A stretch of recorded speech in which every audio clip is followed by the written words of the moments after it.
Selamat pagi Bapak, selamat pagi teman-teman. Perkenalkan, nama saya Yeremia Sayuna, NIM 1703030146, kelas C, Prodi Sosiologi semester 6. Di sini saya akan menjelaskan tentang cara melakukan korupsi yang sangat efektif di Nusa Tenggara Timur. Korupsi telah menjadi bencana besar bagi Provinsi Nusa Tenggara Timur NTT dari waktu ke waktu. Tampak bahwa setelah adanya otonomi daerah, para pejabat pemerintah daerah, para wakil rakyat yang duduk di Dewan Perwakilan Rakyat, daerah DPRD, pimpinan proyek,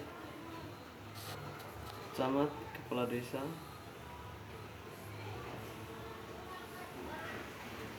bahkan hingga kepala sekolah dan guru tak canggung-canggung untuk menggunakan jabatannya sebagai lahan subur untuk melakukan praktek korupsi.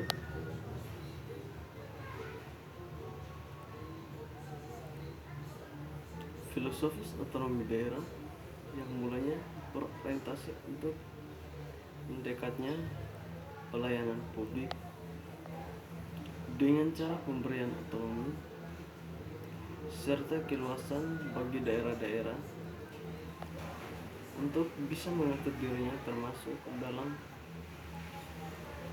hal finansial, akhirnya masih menjadi wacana karena yang terjadi di Nusa Tenggara Timur, bahwa pengalihan kekuasaan kepada daerah-daerah justru lebih menjadi peluang besar bagi banyak pihak untuk menjalankan aksi korupsi, bahwanya kebijakan otonomi daerah bukan sebagian kesempatan untuk mensejahterakan rakyat, tetapi lebih sebagai arena baru untuk perampokan uang negara yang berakibat pada panggung bagi para koruptor untuk menunjukkan aksi. Selama tahun 2018, Pengadilan Negeri Kupang menerima sebanyak 31 kasus tidak pidana korupsi dari berbagai kejaksaan negeri yang ada di Provinsi Nusa Tenggara Timur. Jumlah uang negara yang dirugikan juga mencapai miliaran rupiah.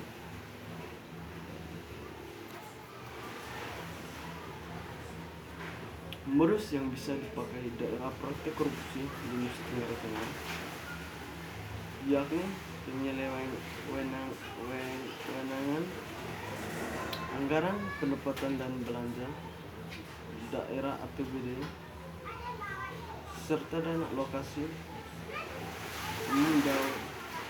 Dua hal ini dilakukan dengan cara penggelembungan dana pengadaan barang dan jasa serta pembuatan proyek fiktif di banyak sektor. Konsekuensi berita korupsi akhirnya terus meluncur hingga ke pelosok-pelosok terpencil.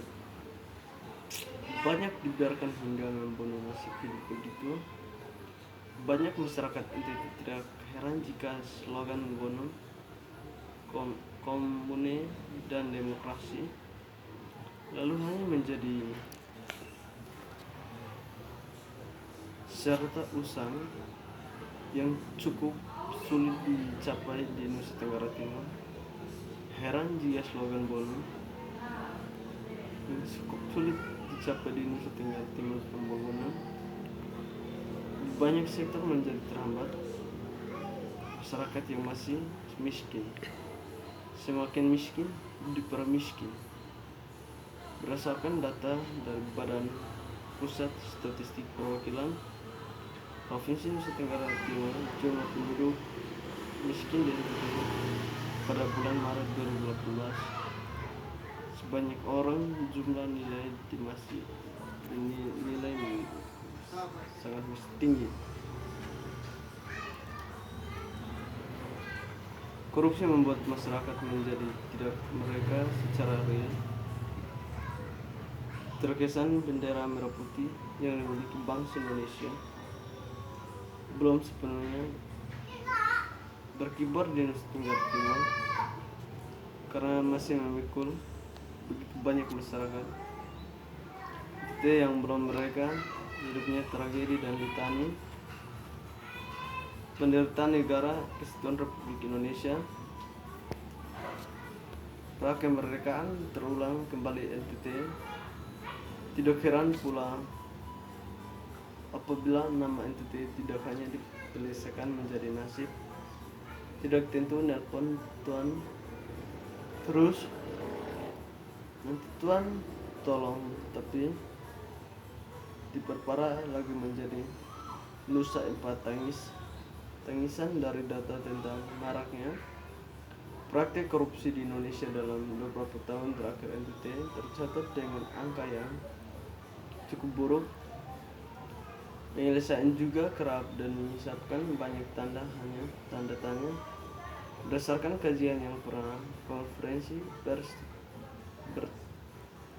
bertemakan selamatkan NTT dari kelaparan daring dan korupsi. Ironi daerah miskin namun tingkat korupsinya tinggi. Nampaknya bahwa fenomena korupsi di praktik korupsi terkesan telah menjadi gaya hidup baru di kalangan para pejabat dan kontraktor karena pembangunan di NTT. Maraknya praktik korupsi di banyak sektor diakui sebagai keburukan di NTT. Karena itu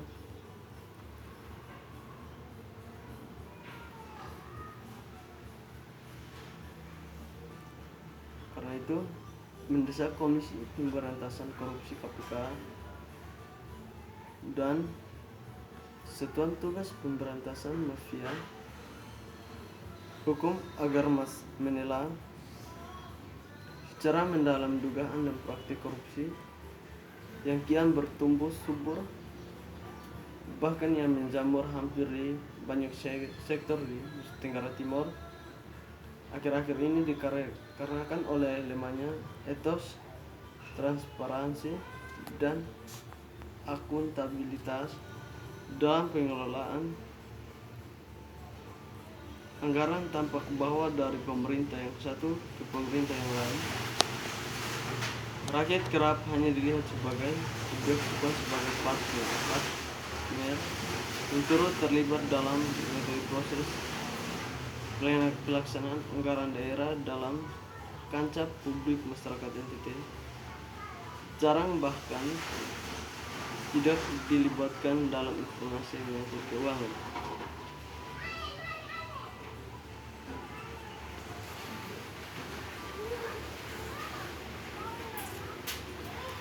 Dari itu baik melalui media massa, media elektronik, dan sebagiannya guna mengontrol perkembangan penggunaan anggaran yang ada. Padahal menurut pasal 9 Undang-Undang Republik Indonesia Nomor 14 Tahun 2008, masyarakat juga berhak untuk menuntut informasi tentang laporan keuangan dan penyelenggaraan pemerintah. Fenomena ini semakin diperparah ketika sistem pengawasan dari para aparat penegak hukum kerajaan, misalnya penegakan hukum perkara korupsi, hanya sebatas pada tingkat staf dan belum menyentuh hingga ke pejabat pemimpin, agar gurita korupsi ini tidak harus berparah hingga membunuh nasib hidup begitu banyak masyarakat di Nusa Tenggara Timur. Maka jalurnya yang sudah berambah banyak sektor perlu dibasmi melalui perlu kesadaran moral para pengelola anggaran. Hal urgen yang mesti mendapat perhatian yakni pentingnya pengawasan terhadap perencanaan dan pelaksanaan anggaran di setiap sektor melalui peningkatan pelayanan informasi keuangan publik masyarakat. Tujuan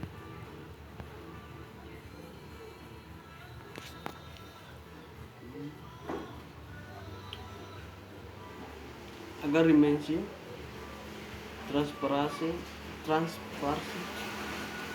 dan akuntabilitas pengelolaan anggaran dapat tercipta. Selama ini nasib tidak tentu di Nusa Tenggara Timur tidak teratasi secara maksimal karena segala perencanaan serta pelaksanaan keuangan di setiap sektor tidak sesuai dengan prosedur yang transparan. Jika hal ini diperhatikan secara serius, maka usaha pemberantasan masalah korupsi di Provinsi Nusa Tenggara Timur dapat mencapai hasilnya. Mengapa Indonesia selalu juara di bidang korupsi? Tersedianya banyak cara alias kiat korupsi dan lemahnya aparat hukum yang menjadi penyebab utama. Contoh modus korupsi yang banyak dilakukan di Indonesia.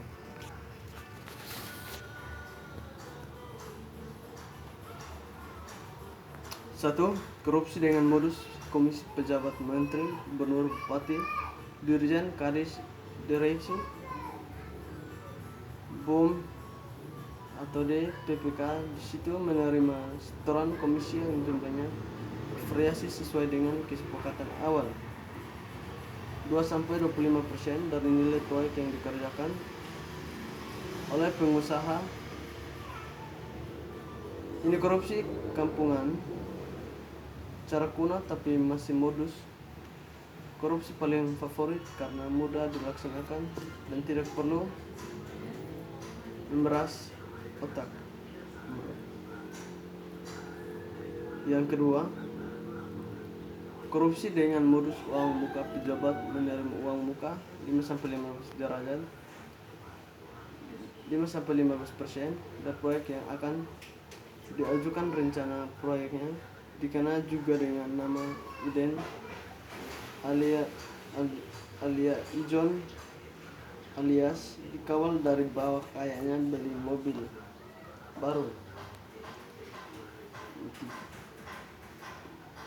Korupsi dengan modus bagi hasil pejabat pura-pura tanya sama pengusaha yang dimenangkan atau telah menangkan tender. Keempat, korupsi dan selisih margin. Pejabat sudah banyak pengusaha disabuk ke sana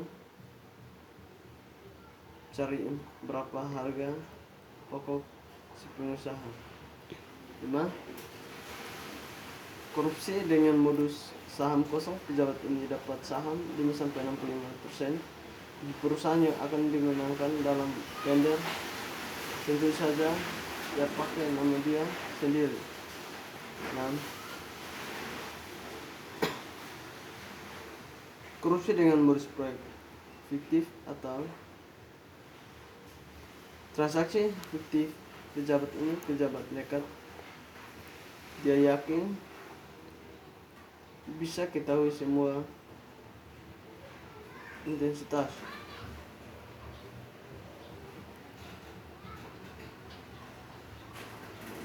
Terus.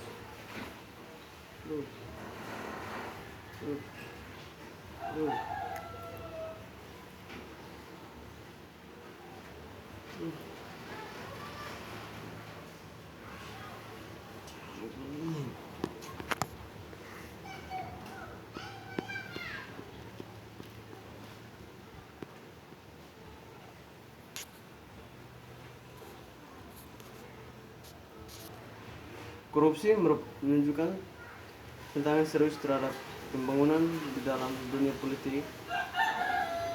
Korupsi mempersulit demokrasi dan tata pemerintah yang baik dengan cara yang menghancurkan proses formal korupsi di pemilihan umum dan di badan legislatif, mengurangi akuntabilitas dan perwakilan diperbentukan ketertiban hukum dan korupsi di pemerintah publik.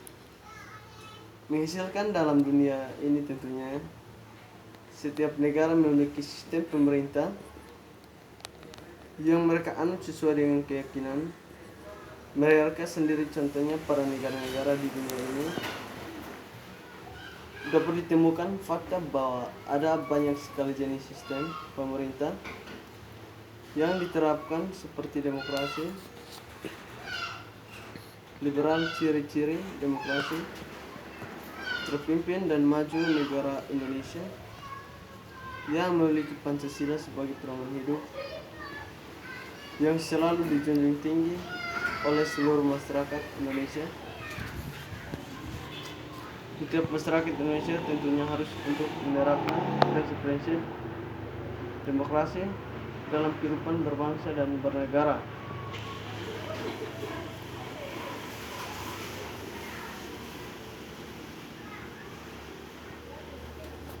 Ini pembicaraan mengenai tindakan korupsi yang dilakukan oleh pejabat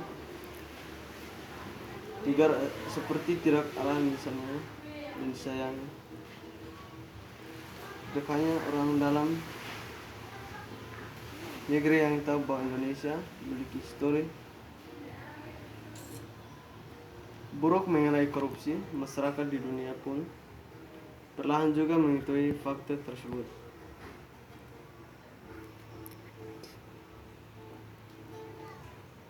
Untuk bisa mengatasi atau mengantisipasi adanya perilaku korupsi selanjutnya, dibentukkan suatu organisasi yang memiliki fokus utama untuk pemberantasan korupsi.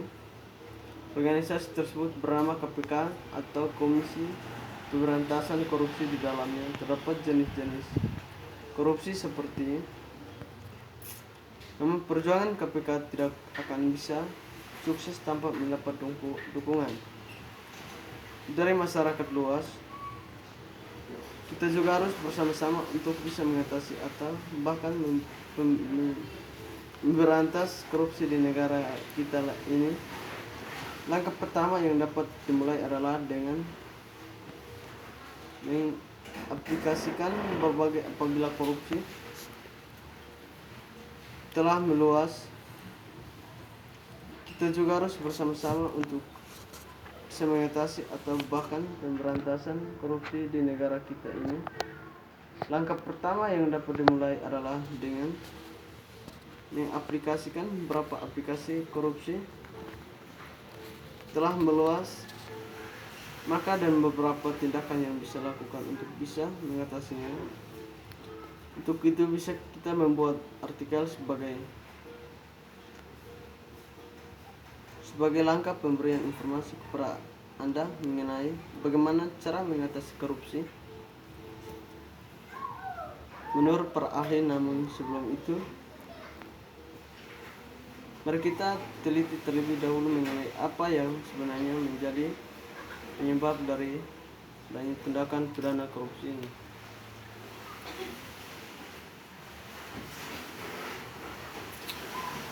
Penyebab yang pertama dan yang paling fatal adalah adanya suatu kesalahan sistem dan penyelenggaraan negara. Apa maksud dari pernyataan tersebut? Semenjak era Orde Lama sampai reformasi pun kita seolah terfokusnya oleh pengembangan ekonomi yang ada pada negara Indonesia. Lalu bagaimana dengan pendidikan? Karena adanya program pemerintah yang terfokuskan pra-ekonomi, edukasi seolah tidak mendapatkan perhatian yang seimbang. Akibatnya pendidikan anti korupsi sulit untuk diharapkan karena tidak adanya pembelajaran sebelum manusia tentunya tidak akan pernah puas akan sesuatu, tapi alangkahnya sebaliknya sifat tersebut bisa diminimalisir. Apalagi juga seorang menjadi seorang pejabat yang seharusnya bisa dijalankan contohnya bagi masyarakat yang sayangnya rasa harus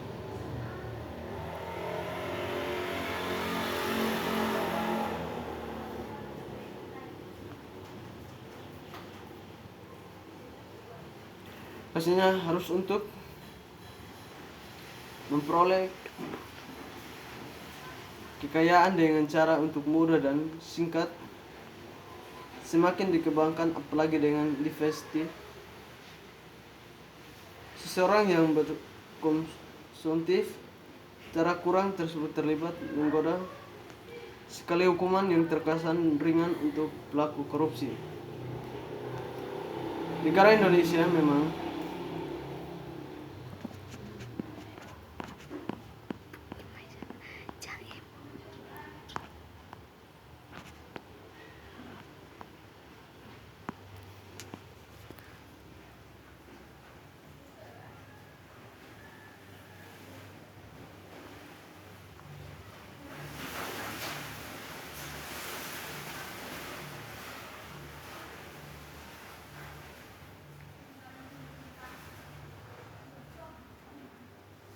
Negara Indonesia memang negara hukum yang akan memberikan sanksi dan hukuman bagi terdakwa dengan adil. Namun dan kenyataan, apakah kita dapat melihat prinsip keadilan tersebut? Pra peradilan yang menghakimi para pelaku korupsi, padahal bisa saja koruptor yang telah banyak sekali mengambil harta masyarakat dapat diadili dengan sampai dengan tujuan hukuman mati. Selain itu, kurangnya nilai penalti yang diberikan untuk mereka para pelaku korupsi yang menyebabkan hukuman tersebut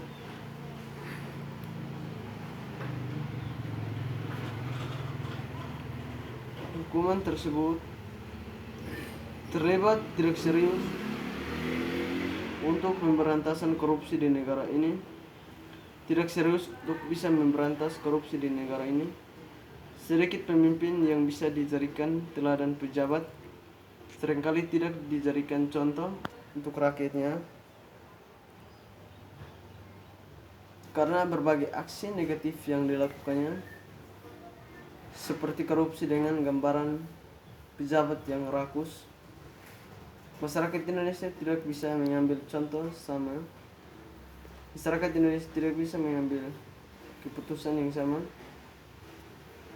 sekali dari para pelaku tersebut karena minimnya sosok pimpinan yang tidak dijadikan contoh sama sekali dari perilaku para pelaku tersebut karena minimnya sosok pimpinan yang bisa dijadikan contoh tersebut, maka sangat sulit untuk membentuk diri yang baik. Bahkan Indonesia yang sangat terkenal bukan dalam hal positif tapi dalam hal negatif, karena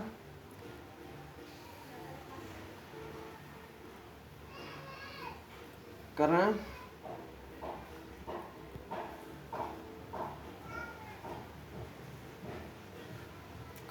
memiliki seorang pemimpin yang termasuk dalam cara mengatasi korupsi menurut para ahli. Yang pertama, dalam menambahkan rasa tanggung jawab tidak hanya pada keluarga saja, namun juga positif dari kelebihan demokrasi Pancasila dan juga contoh demokrasi masyarakat, dan menambahkan rasa tanggung jawab dalam diri mereka untuk bisa berkata tidak dalam mengoposisi tindakan korupsi. Tapi yang paling penting adalah mereka yang bertanggung jawab tentang kejujuran mereka dalam bertindak dan berucap. Dalam beberapa fungsi hukum seperti hukum dalam masyarakat, fungsi perusahaan hukum di Indonesia sebenarnya bisa diperbaiki agar bisa mengadili para pelaku dengan sangat adil.